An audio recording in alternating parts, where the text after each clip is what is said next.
doctors tell me one of the most common ways to spread the flu is by people's touch. And because so many people pick up gas pumps, this has become a very common way to catch the bug.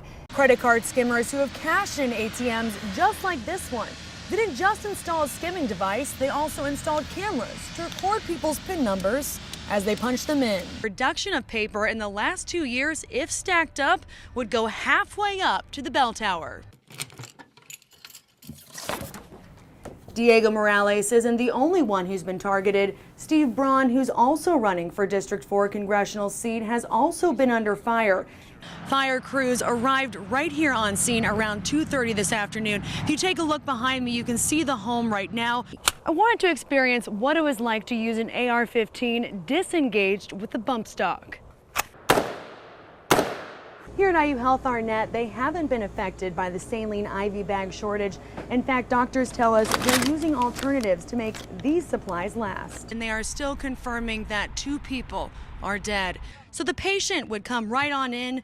They would be given an anonymous ID card through the Neal Exchange program. Here we are right now is the hospital room. We want to give you guys a good scare as well. Meet Betty. We're just praying for their safe return.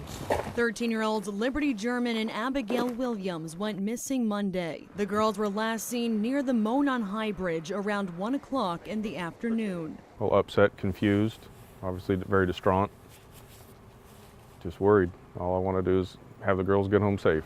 The girls were dropped off near the bridge to walk around and hang out. They had made arrangements to be picked up by a family member later in the afternoon. But when the time came for the girls to be picked up, they never showed. Getting scared now. Abigail's mom, Anna Williams, has spent hours worrying, just hoping her little girl is okay. It's getting cold.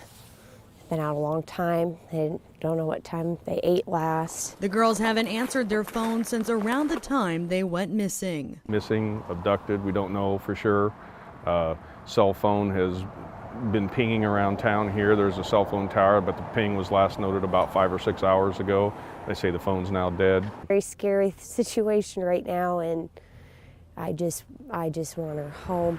Now dozens are on an extensive search to find them. Ravines, ditches, trash cans for phones, any sign of the girls, and anything we can find to just find them.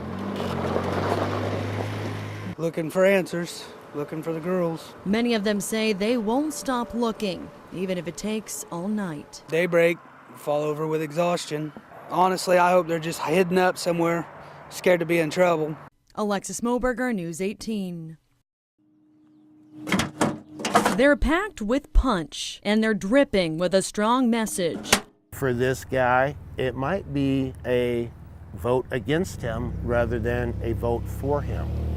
And odds are, if you live in District 4, you've gotten one. It's crippling. These paid political ads targeting District 4 congressional candidate Diego Morales have been flooding mailboxes, all targeted to get a specific reaction. It keeps you like this. They're created by super PACs. It's a kind of political action committee where money flows freely. PACs bundle money from different contributors, and under campaign finance law, they can distribute. The super PAC Citizens for a Strong America has funneled more than $57,000 into these 2 anti-Morales ads. One of the ads, which reads, "Diego Morales, you're fired," says he was fired from one job for being inefficient and lacking focus. This is fake news.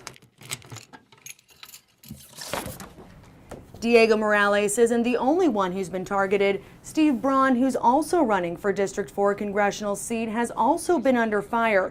In fact, the PAC called With Honor Fund has spent more than $260,000. 2008 Democratic primary. Both PACs have also poured thousands of dollars into the Republican congressional races in Texas. But not everyone is fooled by what's landing in their mail. Nowadays, with anything pertaining to politics, before I believe it as fact, I look at it.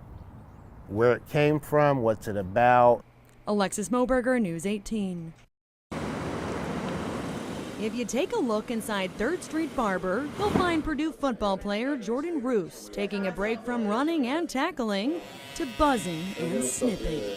Pretty anxious about cutting it. Yeah, for sure. Roos has skipped the trim for a while. I've been growing my hair out for 3 years now, and I've had teammates in the past that have donated their hair. And now he's giving his braided long locks to kids who need it more than him. Chance for me to donate it for the Cancer Appreciation Game this Saturday. He says he was inspired by his roommate who did the same cut about a year ago. I had my hair pretty long as well. It was about halfway down my back. Purdue senior linebacker Andy James Garcia says he did it for his family. It means a lot. You know, both my cousins are here whose moms passed away from cancer. Garcia's cousin, sitting only a few barber chairs down, came in to visit his little big cousin because he plays for Purdue. And I hadn't seen him play a football game yet. And to raise cancer awareness at Saturday's game. But first, he made sure to get a trim to show the tattoo that keeps his mother close. A lot of times they're not fighting for themselves, they're fighting for the people that are here. These players are doing a small part. We all have a part to play in, all this. For those who have and still are fighting. And show that, hey, y'all are strong and powerful. It just shows a small trim or cut can make a big difference. Alexis Moberger, News 18.